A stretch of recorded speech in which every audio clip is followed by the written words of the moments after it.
Hey kids, do you like pro wrestling? Well, we like pro wrestling too. This week in the news, Goldberg hates how he went out. In the lazy river of wrestling criticism, ice cold takes on All In Weekend. And this week in Vader Club, my pick from Clash of the Champions 29, Dustin Rhodes versus Vader. I'm Jeff Hawkins. He's Chris Novembrino. Chris, give us your injury report. Yeah, I'm on the IR list. So, as you know from last week's episode, that was abrupt, and I had to dip out. I had a gig to do out at Rio Rancho, and it was an outside venue. It was with a group called Elevated Roots. I will be playing with them in the future. Actually, next weekend, we'll have to figure out scheduling here. I'm going out to fabulous Durango, Colorado with them for a 2-day reggae festival. You can go and check them out on Instagram. They actually have a following, and they have a single and a music video and everything. I'm sort of going to be their bass player, like their primary bass player for the foreseeable future, with the caveat that I have a shoulder surgery coming up on the horizon at some point that's going to sideline me for a couple of months and blah, blah, blah, blah, blah. But in the interim, I'm doing dates with them, and it's fun.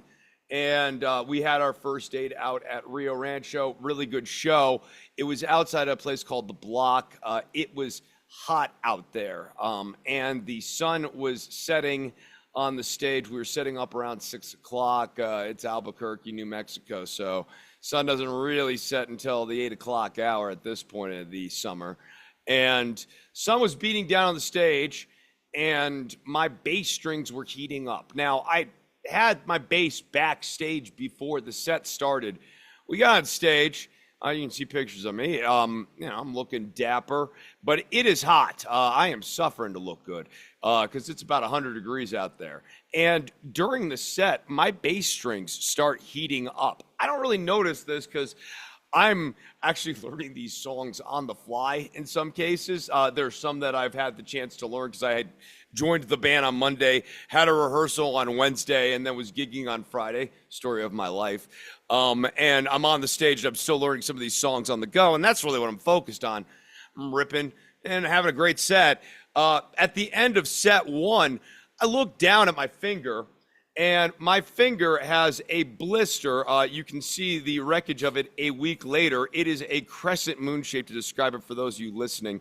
On the center of my index finger, I have not just a blister, but a burn that has been done by metal in the shape of a crescent moon. It is massive. It is the biggest blister I have ever gotten playing any show in my life, of which I've probably played, rough estimate, like 1,000. I don't know. Like it's hard number. I'd put it in the four figures, but like low four figures, like 1,000 to 1,050, something like that.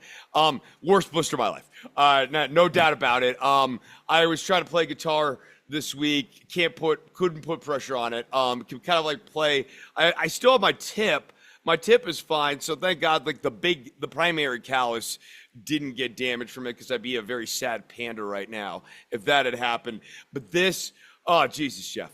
I put a brave face on it, and in between set breaks, I'm like, all right, I'm gonna readapt. And I've played enough guitar in my life that I ended up doing the entire second set kind of primarily working through my middle finger, using my index finger as an adjunct, and just sort of thinking like, all right, lead on your middle, lead on your middle, lead on your middle. And the sun set, and I was able to get through it fine. I don't have any more. Actually, that's not true. I have blisters on both these fingers on my picking hand because, that from working. That was more kind of in the appropriate range of like subcutaneous blister, not like giant volcano of like awful on my finger. It was you suffer for art, Jeff. Are you gonna be able to get through this show? Oh, in this show? Yes. So I'm gonna wrap up here a little bit. I have a treatment and salve. In this case, Jeffrey, I'm gonna be delivering the burns. Playing hurt. I love it. All right. Yeah. So Bill Goldberg had his retirement match on Saturday night's main event this week. The match was better than it had a right to be. I thought it was a long match. It was longer than I thought it would be. I thought it over delivered in terms of I the did word too. Yeah. Problem was, it's network television, and they have a hard out. Unlike everything else WWE and AEW does, which they are allowed to have overruns because they have sweetheart deals with the stations they're broadcast on, NBC ain't playing that, homie. And so we had a commercial break. We came back, 25 seconds of Goldberg's retirement speech, and we are to your local news. And Goldberg wasn't happy about it and decided to air out his grievances on Ariel Helwani.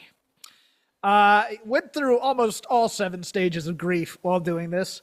Went through every conspiracy possible, thinking that was possibly a rib, possibly that they wanted to make him look bad because he was a WCW wrestler, etc., etc. Here's my thoughts on this, Chris, because I am one who am sort of empathetic to Bill Goldberg's plight here. I want to be, and he can't let me. He's one of these guys, right, where like in his professional career, he insisted on always being a babyface, and in his personal life, he just has this incredible knack for being a heel. Right? Yes. He's the victim here. I agree. I mean, let's keep it real. Do I need a 30-second commercial for Papa John's, or would I like that to have 30 more seconds to breathe? Yeah, I can find about the I can find out about the Shaq-a-roni at another pizza, point. Cheeseburger pizza, or Goldberg. His retirement speech.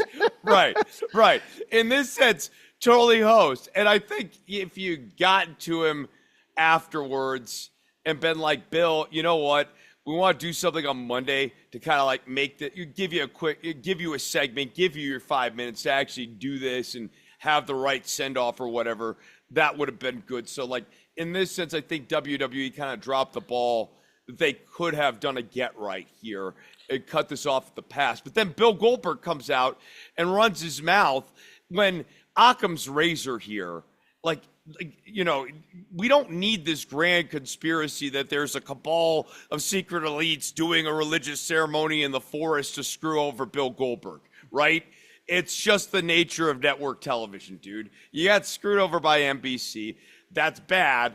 WWE should do a get right on you, but they didn't. Or, WWE should do a get right on you, but they didn't screw you over because you're in WCW. The people who give a shit about that are long gone, dude. Get over it.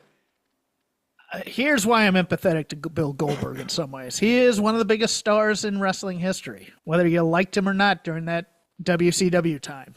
He probably deserves a nice send-off. I'm not sure WWE is the one to give it to him either. That's the problem here. And look, they are the biggest company in the world. They have purchased all the assets of WCW. He did work in WCW a few times, and he had a few nice runs late as well when they kind of protected his aura. He agreed to this as opposed to kind of holding out for a pay-per-view, even though he probably would have wanted a pay-per-view, but I think WWE wanted him to retire.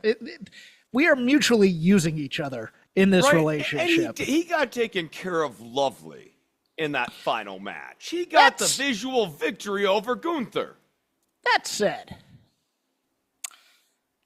if I were to ascribe malice where incompetence is a much easier answer, do you think, okay, the show's running long, and we can't cut something possibly. Well, it's just Bill Goldberg. Do you think Triple H thinks Bill Goldberg was a bigger star than he was? Because I don't. And I'm not ascribing this as any sort of thing. I can't, you know, it's like, I'm saying it. Let me explain myself real quick. Okay. I'm saying this as it's easily disposable for people from WWE for Goldberg because they were just using him to get the views on Saturday night's main event, and they don't really care about the legacy of Goldberg. I mean, I think they wanted to get views, but like, it's just hard for me to find malice when the entire final segment's built around Goldberg. I mean, yeah, no, I don't think there's malice at all. Right, like the what I was saying or was about to say was it'd be one thing if it was Goldberg's retirement speech, but before this was like the Roman Reigns segment. The Roman Reigns segment runs long questionably long with like stupid intros or something like that, or like Roman Reigns gives a promo, thus leaving Bill Goldberg 45 seconds for his retirement. Then all of a sudden I am going like, okay, they kind of hose the guy. Maybe there is malice there, but I just don't see it here. Yeah, I don't either. Right? It's just, it was a failure to plan on WWE's part. They are usually the ones who go, okay, we have strict outs. Don't run over your time, et cetera, et cetera. And since they've gotten this Netflix deal and these other sweetheart deals, there's a little jam band culture going on in all of wrestling that needs to stop, because I'm tired of watching 2-hour shows that take 2 hours and 20 minutes. I'm tired of it. I'm tired of 8-hour pay-per-views. Maybe it's just me. I don't know. I feel very, very strongly about that premise, right? Like, I think about it. I've been thinking about it in a much more broader philosophy of art thing. You are hard pressed to find examples of art where it is better for being overly long. Like, Charles Dickens is not actually better because of these sprawling passages. What we like about Dickens is actually in our mental edits of it. And so the classic pieces of lit that we like, I'm not going to meander too much on this, but like the classic pieces of lit we like, we tend to edit down. Like, in your head, Alice in Wonderland is like 150 pages.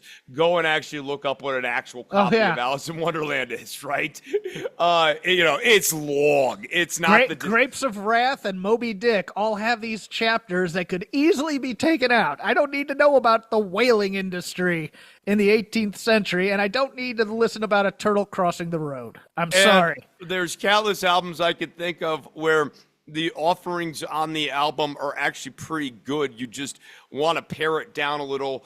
An easy example that comes to mind right now is the Van Halen album Diver Down, which is like basically an EP's worth of material stretched out to an album. And if they had just edited that down to an EP, it would be a very sick EP on par with Van Halen 2 or Fair Warning. Instead, Diver Down kind of meanders a bit between highlights.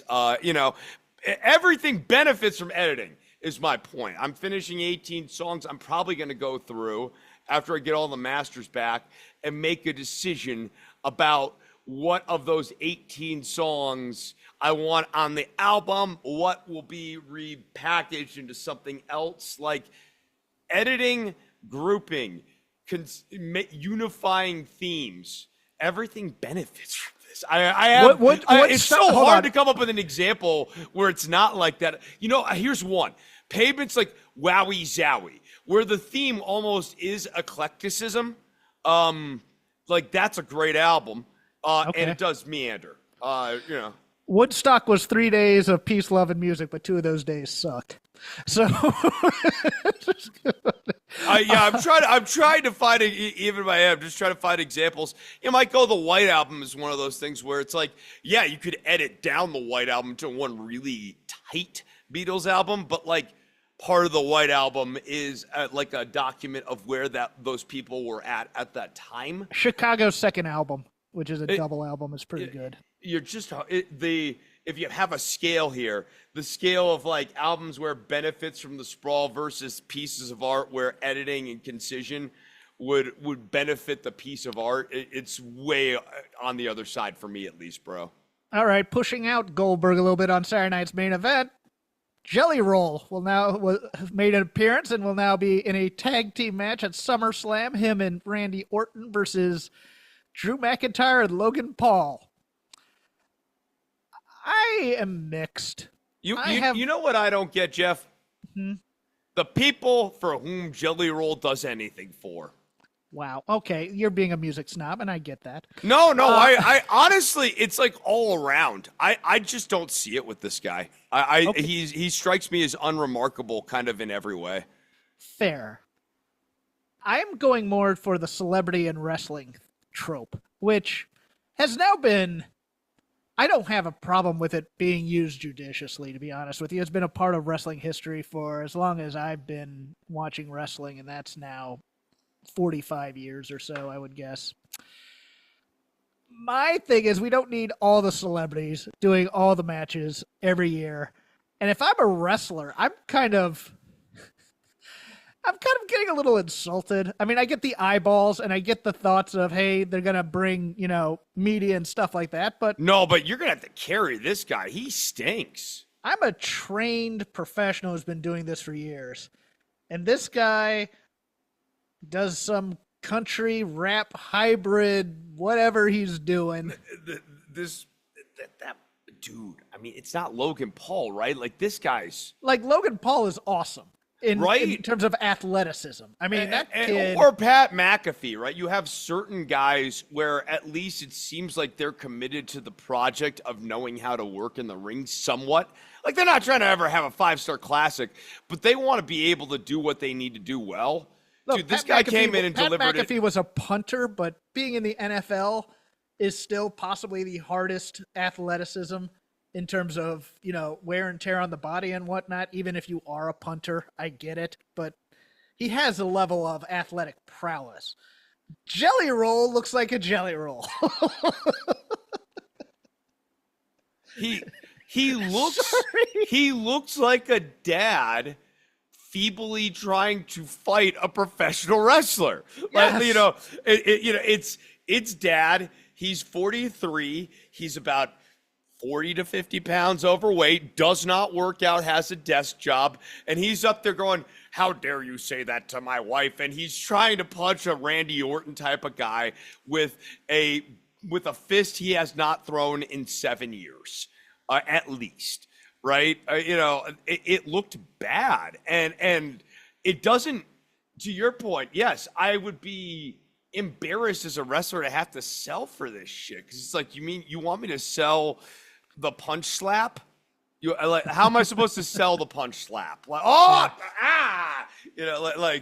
he was never the same after that.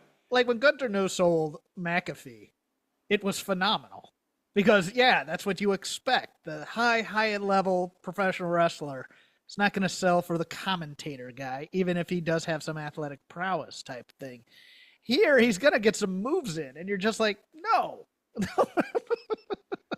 But I get it. This actually entertainment does get spectacular. It gets to a point, though. Like, I think if you're going to bring in these entertainment guys, they actually have to be ready to go that first intro spot. I'm not saying they need to throw suplexes or anything, but that punch bump needs to look good.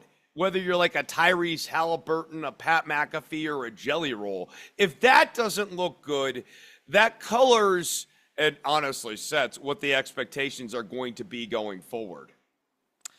WWE and Fanatics announced a new multi-year licensing deal for Fanatics Betting and Gaming to produce and distribute WWE-themed online casino games in the U.S. market.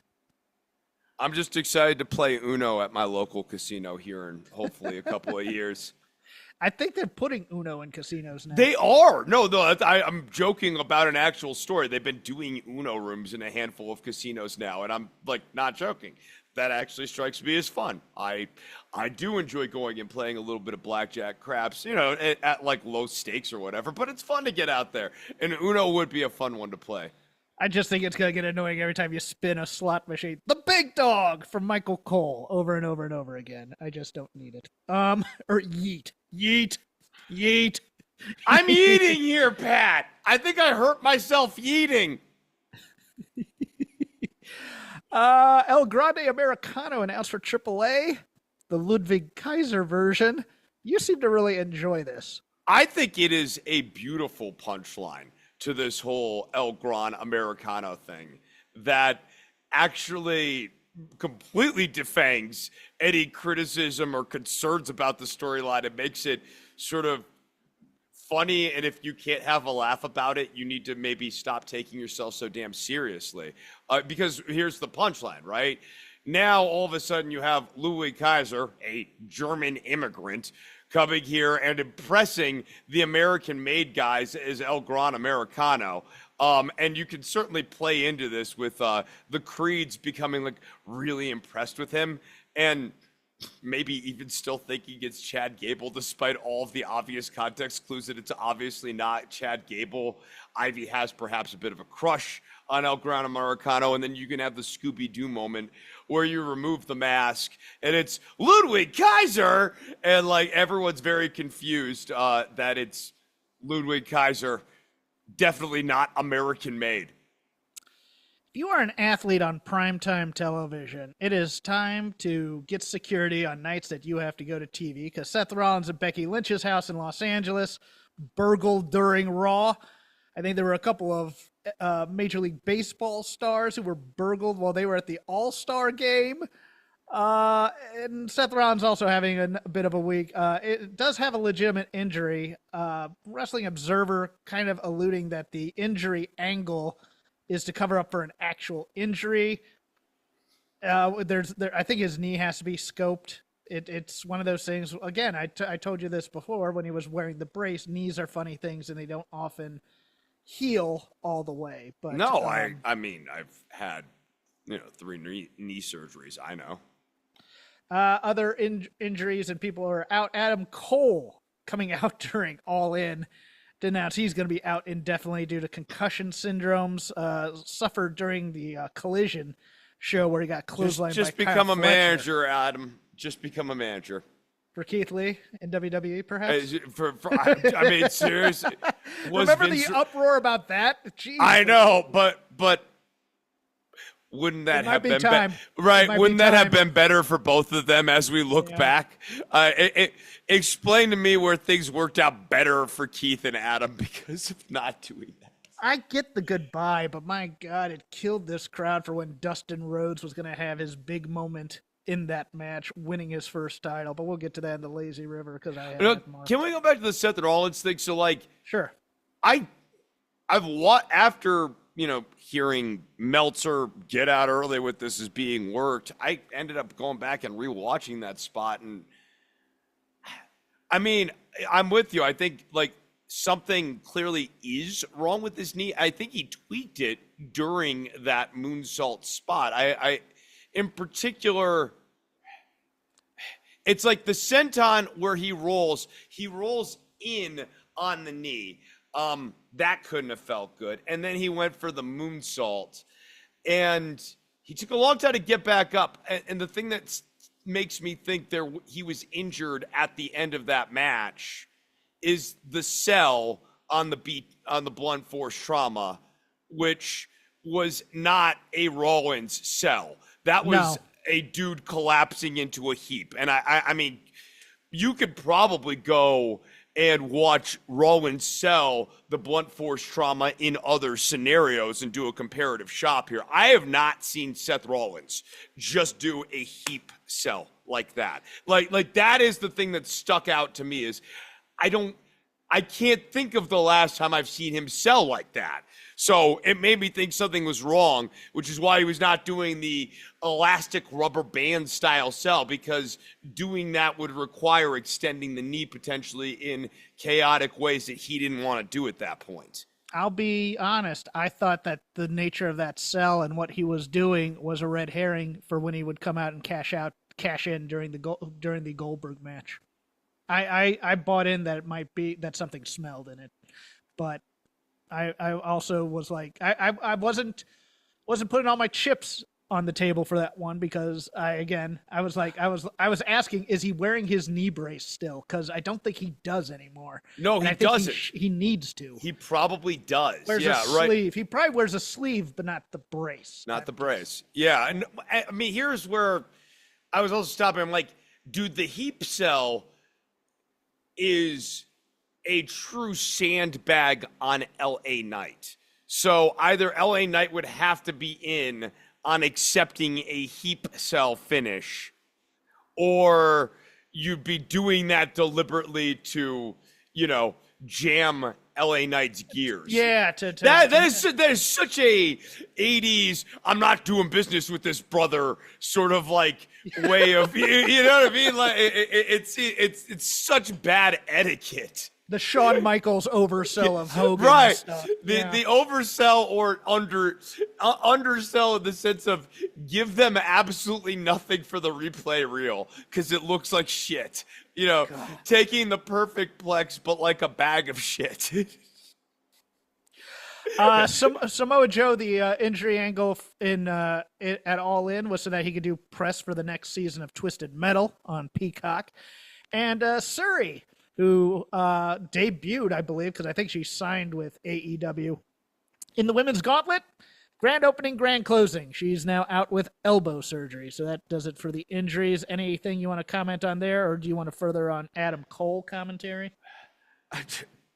What can we say about Adam Cole that we didn't say 5 years ago?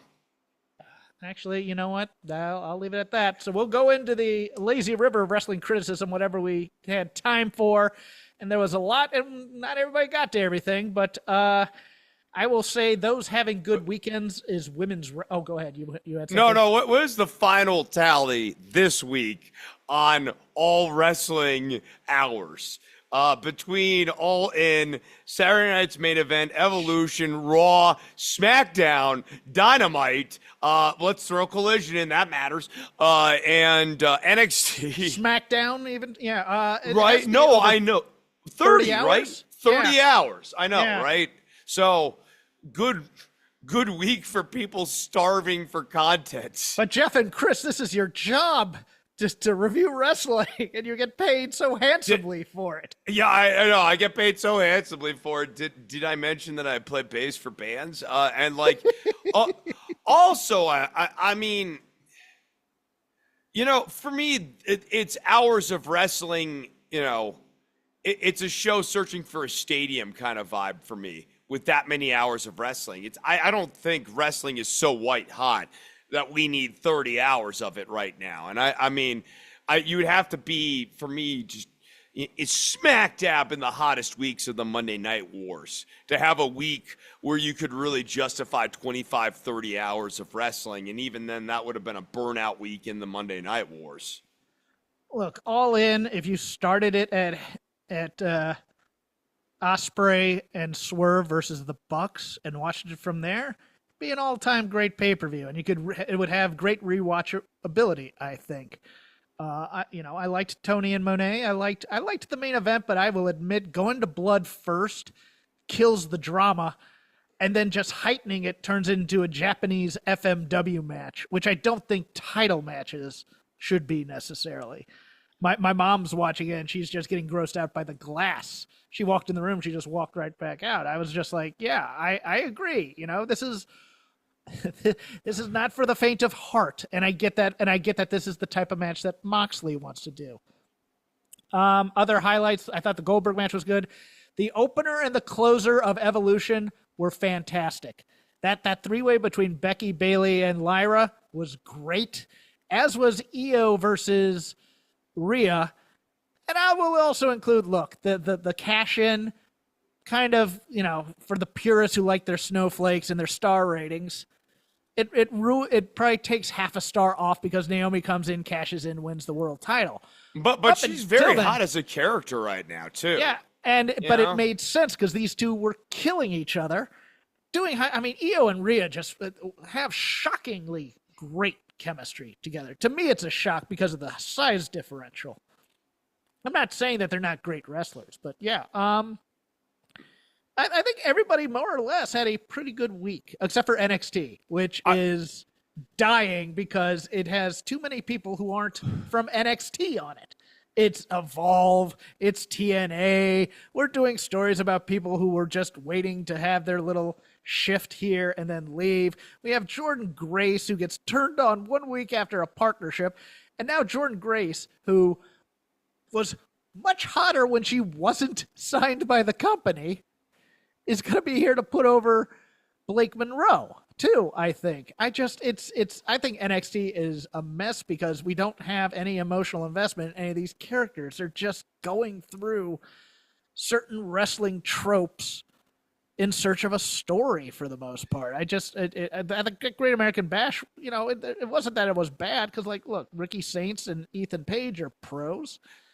The title match was good, but you know, other than that, it's there, man. And the title match was good, but it's just the Josh Briggs stuff in that match. Forced. And it is, when we talk about the AEW main event, I want to make sure that I'm real consistent about this so the NXT main event's not a bad place for me to start at this point. Whenever you introduce that much story into a match, you distract from the work. I and Jeff probably both wanted Obafemi and Inamura beating the crap out of each other, tossing them around, big hoss fight. I didn't need Briggs out there. I didn't need Briggs involved in this at all. Inamura comes up short is a perfectly fine storyline because we know Obafemi's a dominant champion. And Obafemi, at the end of the match, picking up Inamura and respecting him like a warrior, absolutely takes care of Inamura, especially if he's had a hoss match with Obafemi. Like, just earning the respect of a mighty champion and being respected as a formidable warrior in all of this is more than enough story for this match. And it's totally sufficient. And then you can do the Briggs stuff on this week's TV. Whenever you introduce other characters into it, you stretch out the scene in a way that doesn't necessarily help. Stay tuned for when we talk about the AEW main event, because I got thoughts about how many characters we got in that. But yes, absolutely. Inamura and Obafemi as just a pairing should work. The other NXT issues, like look at the D'Angelo family crap. This stuff sucks. No one cares about Stack Lorenzo at this point. No one really cares about the family staying together. And in that match, because everyone's just kind of fatigued with this, the person they were cheering for was Luca, who was supposed to be kind of in the middle here, but they're all kind of like, at least he does something new. We haven't seen Luca do anything yet, so let's see what Luca does. And he had a nice match, by the way. I thought Luca actually showed out. I thought that three-way was pretty good. And the work was there. The story's just stupid as hell. Yes, yeah. And then wistful Tony looking back at his fedora. Oh, come on. It's trilby. It's not even a fedora. He wears a trilby. He doesn't even wear the right hat. I'm going to go back to All In. And I mentioned this during the news. You can't bring the crowd down with an Adam Cole goodbye and then cynically try and calculate that we can get the crowd fired back up for the belt he vacated by giving Dustin Rhodes his first singles championship when everybody expected Adam Cole to lose that title, Kyle Fletcher. Listening to this crowd, and then finally they came around when he cried, but it's a match with 3 baby faces and 1 heel. And one belt that doesn't matter. And a belt that doesn't matter. A guy that everybody kind of still loves leaving. Let's just give Kyle Fletcher the belt, make him the heel, and make us hate him for a little bit. And it was just one of those things where I'm like, I get it. They're in Texas.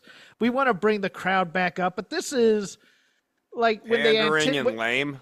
Well, and when they anticipate, like WWE used to do this all the time in scripts where they go, people will boo here, wait a little bit. And sometimes the audience would not play along. And it would be shocking because they'd be waiting for their cue to die in. It's like, oh, they didn't boo there. I have to keep going with my script type of a thing. I found that a little pander bearish.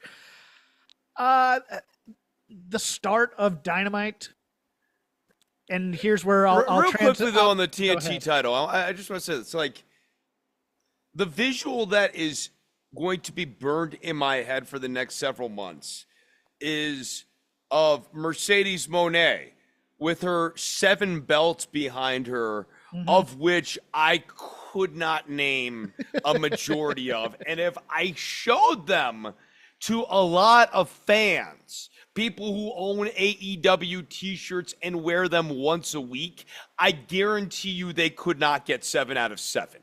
They could maybe get 4 or 5, but they're not getting all 7. They'll go, oh, I know that one. I know that. What's that one? Their belts mean nothing. And the Dustin Rhodes getting this belt, doing this press conference afterwards with Tony Khan, this visual like this TNT title really means something. Man, this company has made it so that even the world title doesn't really mean something. Oddly enough, the TNT title means something because of his brother. And they can't mention him. So It's weird on that front, but here's where I'll transition into the main event of the pay-per-view and also the beginning of Dynamite this week. I thought the second half of Hangman's promo was fantastic. I do. It's the first half where he's kind of taking on the same catharsis that a lot of people after All In had of this whole thing being a metaphor for not only the feud with WWE, but also the whole Hangman Punk stuff. And, oh, we built this company from the ground up, and you, the fans, deserve the corporate fealty route that way. It's not exactly grassroots because we did have a money guy behind it. It wasn't exactly a thing, and we had a TV deal going in. The Horatio Alger story is nice, and in comparison to WWE, yes, it is a rags to riches story in some ways. In some ways, it isn't. But I just don't need the metaphor stuff. I like the world of professional wrestling, and you can just be in that world as their champion and saying that you are the best and doing it without all the here. It's a greater story about the wrestling industry as a whole that I won this title. It's not. No, the worst part about the metaphor for me, Jeff, is that the metaphor is a retcon. That this is not the story they were actually telling. They weren't telling any story. And if you had asked anybody, to wit, if you had asked anybody 8 weeks ago, what is the story right now? Not even Joseph Lanza would have been like, oh, well, obviously, Chris, this is a metaphor between W. Like, he didn't know what was going on either. Rich and Joe didn't know. No one knew. That's how you know this is a retcon. So spare me this shit of, oh, we were telling this super nuanced thing. Because the metaphor was never particularly clear with the Death Riders. Like, they were never presented as guys who really loved WWE with Marina Shafir, WWE stan #1, and they're putting they put the title in the briefcase to bring it back to Vince. That wasn't the story. No one, Dave didn't know it, Joe didn't know it, I didn't know it, and Jeff didn't know it, nobody knew it. It's a retcon. It's a retcon. Nobody knew that 8 weeks ago, and nobody could have because it didn't exist as a story. And I mean, for me, I look at this, the finish to this story for me was deeply unsatisfying. As I'm looking at the text, what I see is like, a mishmash of way too many people in a scene.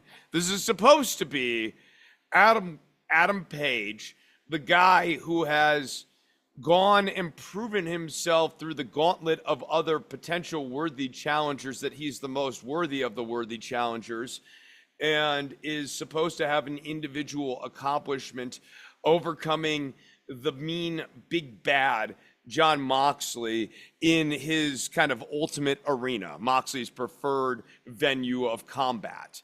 And instead, what I get is it seems to be the AEW trope of how they belt babyface champions, which has not worked yet to make a hot babyface champion, wherein you have a crew of other babyfaces that we like designed to get pops at key strategic moments in the beats of this match, coming out to assist the main character, the main protagonist, in his journey in the match. It's like, yeah, Tony Khan likes to tell the entire hero's journey in the match, and when you do that, it takes away from the individual accomplishment of an Adam Page to wit. Yes, see Tony Schiavone talking about how totally awesome it was that Darby Allin came back from Everest, and in that nifty. Well, I mean, the story was about Adam Page, right? Like, you know, not the team effort to overcome Jon Moxley, right? And it makes everybody. If anything, it looks like, you know, Jon Moxley is Gulliver and he's getting overtaken by the Lilliputians. he's tied with Yeah. 100 strings, Yeah. little cannonballs coming at him. And the crowd chants, "You tapped out, you tapped out." Yeah, I had a chain around my neck, and he was trying to kill me. I tapped out. That's I'm the such other a coward. thing. Oh no! Right. The coward is the setup for the cowardice spot, because you clearly want the crowd to chant "You tapped out," is something that no one plausibly wouldn't tap out in. I do not know a human being who's like, well, I guess I'll just have my neck snapped.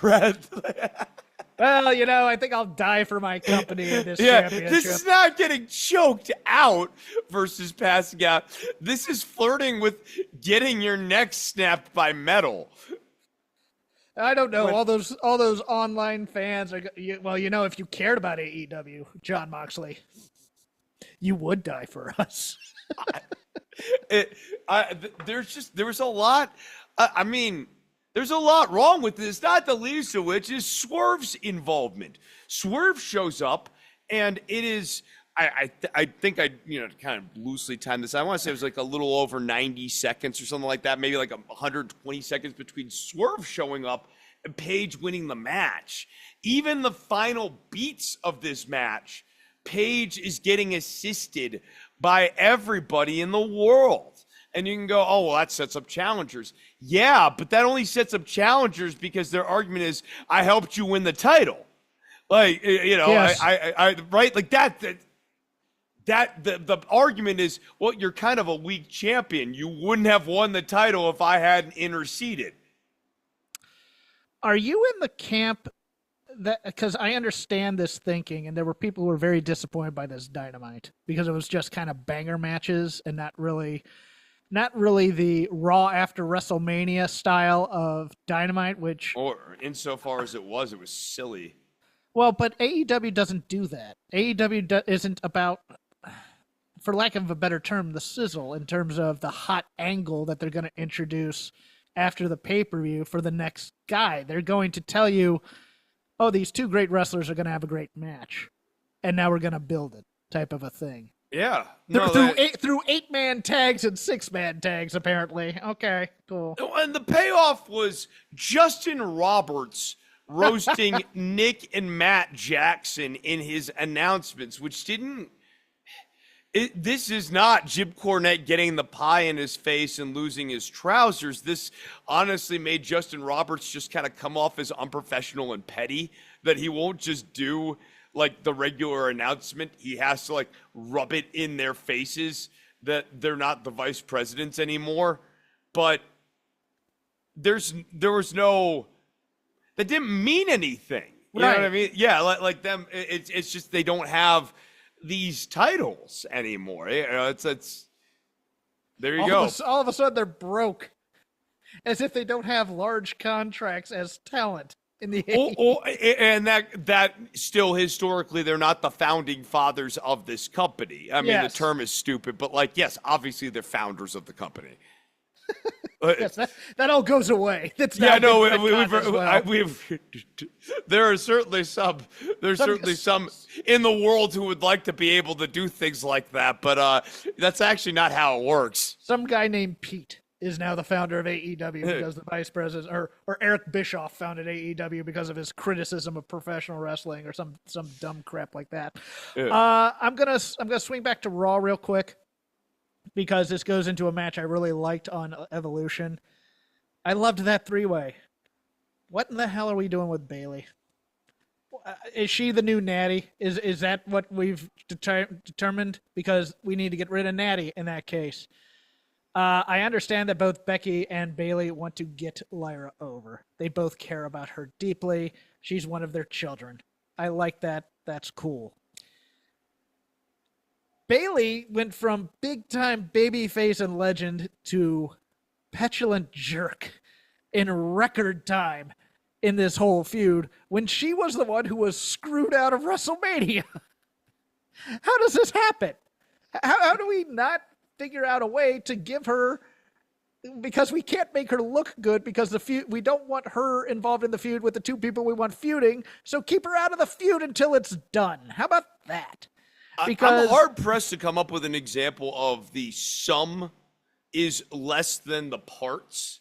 Like a better example of this than this Bailey, Lyra, Becky thing. Like theoretically, you add all these together and you come out with one sum. And what we are instead getting is like negative energy. It's like a subtraction problem. Okay, so we've gotten back to SummerSlam where it's going to be Becky and Lyra. All right. Does anybody think that Bailey's not probably going to screw Lyra out of this match or this title? I don't know. I just, the end game here is possibly to make Lyra a bigger star, but I don't see how this happens where you don't want to beat Becky this quick.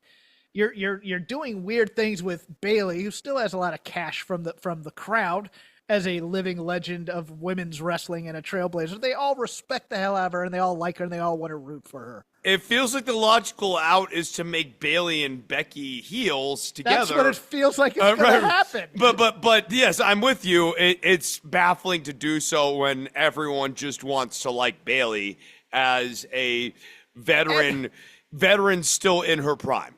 And possibly, far be it for me to bring this up, possibly to feud with the team of Charlotte and Alexa Bliss. And I'll tell you something, Charlotte had a good night at Evolution. That tag team match was decent. It wasn't great, but it was good. And Charlotte had a chip on her shoulder and was looking to prove something. And she had a great night. But making Charlotte, I mean, if they do what I think they might do, because they might make the horsewomen only with Alexa. Only with Alexa. And Alexa, look, Alexa and the one missing from the horsewomen are the two that have the issues with each other for the most part. So that would be fascinating. Charlotte being a baby face against a heel Bailey and Becky would be something. I don't know if it works. I'm just kind of gobsmacked by it all, to be honest with you. I am. I mean, I think they all end up heels, or like, I mean, and actually at this point, that would probably be the best thing to do with Charlotte, Becky, and Bailey, because it just doesn't feel like, with Charlotte and Becky in particular, individual stories just don't friggin' work with these two anymore. They are really tedious characters as performers. They do not carry their scenes. Sorry, but it's true. Becky duds it up in scenes a lot, and Charlotte stinks. She does her Jeff Goldblum thing. Yes, and Charlotte stinks. Yeah, right. Charlotte often is eating up the person she's supposed to be working the scene with. So, like, the best thing that could happen at this point is you just throw the three of them into a faction. This is no knock on Bailey. It's just kind of doing the best with these three pieces. And make them all heels. And then the new young wrestlers coming up from Evolve or whatever subdivision of this company you want to bring them up from can feud with the Horsewomen. Yeah, I agree. Your turn, sir. If you have anything. Okay. All right. So... Man, we can do NXT just, kind of coming out of this. It's like, you can. I'm not going to. I had no interest in this show. Dark State continues to just stink, right? Yes. Like Dark State. They had the other guy in Dark State wrestle this week, and he's kind of talented. The one we haven't. The guy with pants. Not Pants guy. I want to say Saquon Sugars. Sugars was kind of good. The guy the guy who was educated on the streets. Educated on the streets, yes, and Booker likes it. No, but he had a few nice spots in this. Pants guy is Pants guy. We all know that. Cutler James, and that's why they put Pants guy. They call him Cutler, but he doesn't wear cutoffs. Isn't that interesting? Think about that. Think about that. Carmen Petrovic. My God, we just made her look like an absolute goober here in that spot. I think she has a great look. She has a great skill set for wrestling. The sword is kind of a bit much. It's a bit much. Yeah. But she has great kicks and stuff. But if I'm her, number one, I turn off my phone, and number two, I start trying to think of a personality. Because they did that Ashante the Adonis dating thing. Ooh, you're right. That's a yellow flag. That's a yellow flag. She needs to cut some promos, or she needs to do something. because I believe she's in her early 30s. They haven't made her look good in a long time. A long time. I know. And I like her, but I'm wondering now. It's like if you're in there not only to make the evolved person look good, but also then to get destroyed by, hey, look, rampaging babyface, who are gonna make unlikable by being rampaging and beating up people who are just trying to have a match. Okay. You know who would actually be a good tag partner for her, especially if they kind of worked out some offense together? Her and Lola Vice would actually with her MMA background. Yeah, exactly. They get the kicking spots and that sort of stuff going on here. I think they did that at some point. Yeah, right. Like you kind of do Team Kick 2.0 or whatever. Lola got a spot in the women's battle royal where she got to dance with Nikki Bella. That's the rub. That one NXT. The NXT people got rubs in that thing, like because about 3 of them were eliminated like immediately. Kaylani Jordan got the Kofi spot by walking on her hands. Lash Legend, who they like. They do. She's big, I guess. I don't know. Plateau Lash is what we can call her because she Okay. had that one little ramp up, and she has been an absolute plateau ever since. She's a low mesa. And I would say that Jada Parker got a little bit in there, but not much. No, right. And if anything, the crowd's more ready to go there with Miss Parker, but it's inconsistent presentation of her, Lola Vice. In some cases, Thea Hale. Thea Hale, right? And to me, the frustrating thing with the Lash project is kind of twofold. Like, one, Lash just, to me, has not shown... She has not shown in the ring that she can do more. If anything, you have her do these power spots, and it's questionable if you want to leave your feet for her. We've sat here on this show in the last 6 months a couple of times talking about, I don't know, I'd leave my feet for Lash Legend if I was one of these people in the ring with her. You were exactly correct on the presentation of JC Jane. Yeah. It is going to be the I banana peel my way out, but I'm never going to be. I'm never going to have. She's never going to have any heft as a champion. I don't think until this Fatal Influence crew, which Wade had a bad night. Kept calling him Fatal Attraction. No, this is this is a parallel to the AEW making your babyface champion thing. It's kind of like if you always have all this help and everything, that works for a heel in the sense that they're kind of a worm champion or whatever. But then it does hurt a JC Jane that she's never really taken seriously as a champion. But it's a Miz title run. Is what it is. It might be, or it might be a Mandy Rose thing where it starts off looking squishy and then it gets tougher and tougher as it goes on. And at the end, Mandy, I thought was a really formidable champion. I did too. Presentation. I did too. I thought that was the best. That was one of the better rehab projects. No, I thought that was a tremendous redemption arc for her career. She should be very proud of that run in her wrestling career because I thought she was extraordinarily solid. She got a pack. I mean, she figured out, okay, here's my personality. Here's how we're going to run with it. And within this, how I present myself still as a champion and as a leader and as an alpha. I thought, it was good. I have nothing else for the Lazy River, sir. Yeah, I'm kind of there with you. It's the Don Callis family as a storyline on Dynamite just continues. It's so perplexing to me because it manages to have so much heat with the audience, and yet there's just nothing to it. Like, Don Callis basically just twists his mustache on the microphone for however long he's on commentary. Yes, and he only manages the people that are important in his family. Otherwise, he's on commentary talking. You notice that? Yeah.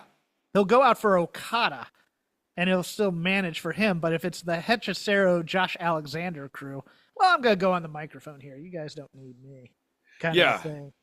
And it really stands out for me, to be honest with you.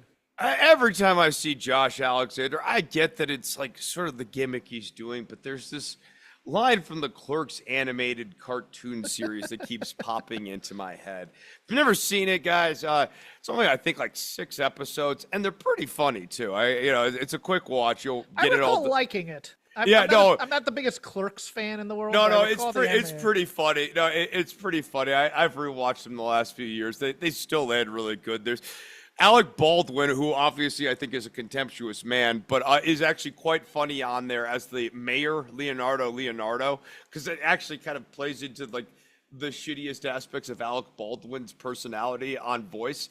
And so I think it works really well. And every time I see Josh Alexander, I'm reminded of this scene where Dante goes, oh my God, they're doing like a Bad News Bear parody. And we're seeing all the kids. And we see who Dante and Randall's team is going to be. And it's all, of course, the schlubby kids from the town. And Dante goes, oh, my God, it's the kid in the helmet. And Leonardo goes, yes, look at him. And that's every time I see you're Josh the king of the you're the king of the arcane reference this week, because 3 people will get that joke, I think. But if you watch it, you'll every time. Oh my God, it's the kid in the helmet. Yes, look at him. So let's move to Vader Club. Then was my pick this week. I felt like picking a Vader match. I felt like picking a Dustin match. I was looking through some All Japan tag too, but I landed on this from Clash 29, Dustin Rhodes versus Vader. My God, again, it's the Shaq meme. I'm sorry, I was not aware of your game, Dustin Rhodes. Watching him hit those ropes is just a work of art every time I see when he was in his 20s and getting that momentum. And then the momentum that type of momentum enables him to do power moves against Vader, and Vader selling these power moves. The ending stinks, but the move is great. But then Hacksaw coming out to save him. No buys, but it goes through. Dustin gets some shine. Vader then starts laying in those forearm punches that he loves to do. And I really enjoyed this. What do you think of it?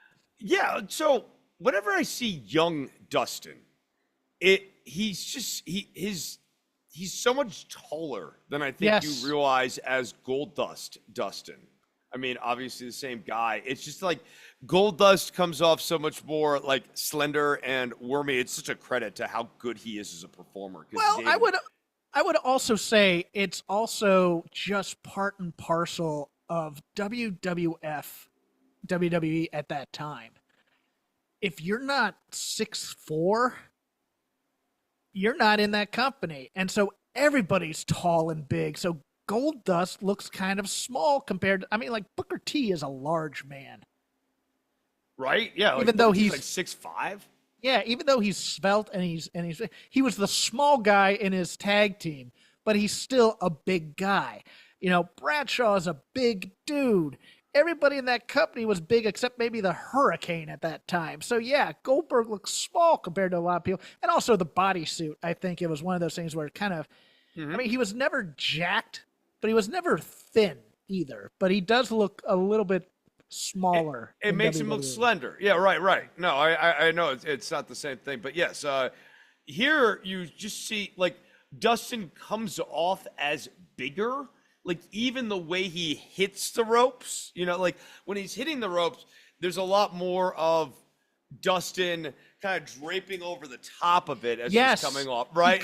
He changes his locomotion changes entirely. It's awesome. He goes into the ropes, and Barry Windham kind of does this, but not to this aspect. He wants to make sure he's going all the way into the rope, so he leaves his feet and kind of jumps in and throws his hip into it, and then bounces off like that, just running full speed. It's really something to behold, especially on that opening sequence in this match. Yeah, and I just, as I'm watching this and like just thinking about what he would be wrestling like in just a handful of years, like, we're talking 2-3 years later, right? He's so interesting because he's able to just completely change almost all of his wrestling style. from top to bottom. Locomotion and how he delivers things. I mean, like maybe his overhand punching like in the corner and stuff stays kind of similar, but he doesn't like cowboy kick or anything in a few years. I mean, this is like completely different wrestling style from him. That is, yes, at once reminiscent of his father, but Barry Windham, totally. You definitely see a lot of Barry Windham going on with this as well. It's just, I think, the cowboy stuff was a bit played out by 1990. What year is this? 94? Oh, this is 94. 94. We're in a flannel era, and you're selling me cowboy boots, Well, we still haven't broken him out of the shadow of Dusty. Yep. Because Dusty's returned to the company. Shout out to Harley Race for taking a hell of a bump. Even though the camera missed I love Harley as a manager. He's so fun. He's only like 43 in this thing, or like he's like in his mid 40s or something, but he's walking like he's like 80 in this match. But he kind of has a slick look in this match too. It's not that out of date tuxedo. He's kind of almost dare like I Bobby say Heenan. Modern. Yeah. Oh, very Bobby Heenan. That's a great call. Very, that kind of smoking jacket Bobby Heenan look. Kind of. Yeah. I always loved this pairing because the story was always built in and made sense. Harley Race, the former champion, wanted to hitch his wagon to a guy he figured would always have the belt going forward. That way he was always in the title conversation for his entirety of his retirement. Perfect story as a manager. And also just wanting to take out enemies that were related to his enemies, kind of. Yep. That was always great too. It allowed him to settle old scores, keep him. It's such a good manager story. Like it built in motivations all over the place. You don't have to overtell because, like, if you know anything about him, it's already done. You don't have to write a whole bunch of. I'll live vicariously through you, Luger, or you, Vader, or whatever. I dig this. But let's wrap it up there. This has been Shake the Ropes.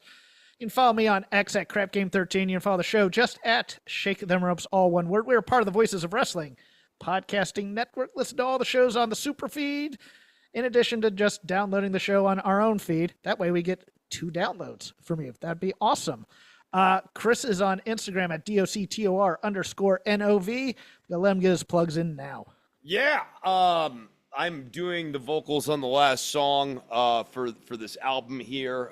So we're now into the mastering stages. I've been told I should have the single back soon. I mentioned that last time, but like I'm done. I've got to do some verses here this weekend, and then we're tying the knot on this thing for right now. I got a couple of outstanding instrumentals that'll be held in the Disney vault. So go and subscribe to my Spotify. Chris Novembrino is the Spotify. You can go and subscribe to. On Instagram, I'm DOCTOR_NOV. Dr. Nov is my name-o. And y'all keep reaching for the stars.